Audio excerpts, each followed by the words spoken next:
Write the equation of SHM for the situation shown below. Okay, तब ये equation of SHM लिखना है. अगर पार्टिकल को देखें तो at t equals to 0 particle, ये रहा हमारा ओरिजिन ओ. ओरिजिन से आप देख सकते हैं कि t इक्वल्स टू 0 पार्टिकल कुछ इस पोजीशन पे है. तो हम कह सकते हैं कि ओरिजिन से जो डिस्प्लेसमेंट है बच्चों वो कितना है, प्लस का a/2. So x is a/2 at t equals to 0. And also we know that the standard equation of displacement of SHM is x is equals to a sin omega t plus phi.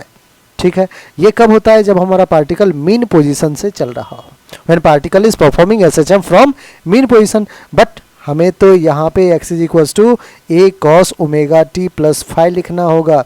क्यों बच्चों, क्योंकि particle आप देखिए extreme से mean की तरफ जा रहा है. अगर आप ध्यान से देखें तो पार्टिकल की वेलोसिटी टुवर्ड्स मीन पोजीशन है. इसका मतलब ये कहाँ से आ रहा होगा, एक्सट्रीम से आ रहा होगा. तो हम लिख सकते हैं कि x की वैल्यू कितना, a/2 which is equals to a cos omega t की वैल्यू कितना, 0 प्लस का phi, क्योंकि at t equals to 0 x है a/2. a/2 is equals to cos of phi. So cos phi a/2 कब होगा, जब phi की वैल्यू 60 डिग्री हो, दैट इज π/3. ठीक है, प्लस माइनस π/3. अब देखिए बच्चों कि फाई हम कौन सा ले, क्योंकि हमें इक्वेशन ऑफ SHM लिखना है. तो फाई में प्लस π/3 ले या फिर माइनस π/3. अब देखिए अगर वेलोसिटी की अपन बात करें इस पार्टिकल पे, तो वेलोसिटी टुवर्ड्स लेफ्ट है, दैट मीन्स निगेटिव वेलोसिटी है. वेलोसिटी होगा क्या, तो इसको डिफ्रेंशिएट कर दीजिए. a cos omega t plus phi को डिफ्रेंशिएट करने से a ओमेगा माइनस का sine of omega t plus phi दिखेगा आपको. तो v क्या हो जाएगा, minus a omega sine of omega t plus phi.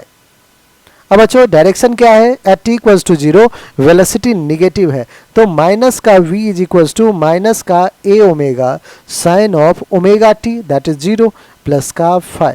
बच्चों माइनस और माइनस तो प्लस हो गया, वेलोसिटी आ गया a omega sine of phi. अब फाई की वैल्यू आप क्या लोगे, आप कहोगे कि अगर पॉजिटिव रखना है, अगर माइनस π/3 लेंगे तो साइन निगेटिव हो जाएगा, तो फाई की वैल्यू क्या रखना है बच्चों, π/3. सो यहाँ पे साइन फाई जो होना चाहिए वो ग्रेटर देन 0 पॉजिटिव होना चाहिए. सो फाई विल बी π/3 आपको कंसीडर करना है. अब इक्वेशन ऑफ SHM लिख देते हैं. Required equation of SHM is x is equals to a cos omega t plus phi, that is π/3. So this will be our required SHM for this particular simple harmonic motion. All right.